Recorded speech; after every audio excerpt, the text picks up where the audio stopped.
पहलगाम आतंकवादी को शाह चेतावनी कहले खोजी खोजी मारिबू मोदी भारत में रही आतंकवाद छाई। अलर्ट मोड्रे भारतीय नौसेनार युद्ध जहाज अरब सागर में जोरदार समराभ्यास सेपटे पहलगाम रे पहुंची तदंतर समीक्षा कले एनआईए डीजी। पाकिस्तान उपरे आउ एक प्रहार करिबो भारत। एयर स्पेस बंद परे एबे बंद हेबो डाक सेवा खूब शीघ्र हेबो निष्पत्ति। अमेरिकार अनेक राज्य में मिलिमिला आतंक 900 छुईलाणी मामला संख्या गत वर्ष तुलन में 3 गुण अधिक कहला रोग नियंत्रण केन्द्र।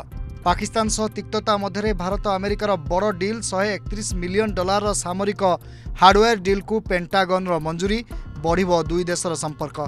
सीसीटीवी ड्रोन कैमेरा सह एआई नजर रहिबो पुरी भक्तों पई हेबो 5 लाख टंकार बीमा। रथयात्रा प्रथम समन्वय कमिटी बैठक में निष्पत्ति। राज्य में मेट्रो चलाचल पर नुआ डीपीआर भुवनेश्वर विमान बंदररू कटक बसस्टाण्ड एवं बड़ मेडिकल पर्यंत संप्रसारण नगर उन्नयन मंत्री सूचना। श्रमिक दिवस रे ओडिशा श्रमिक साथी मोबाइल ऐप्र शुभारंभ कले मुख्यमंत्री। घरे बसी सहजरे एवं सुविधारे सेवा पाई परिबे श्रमिक।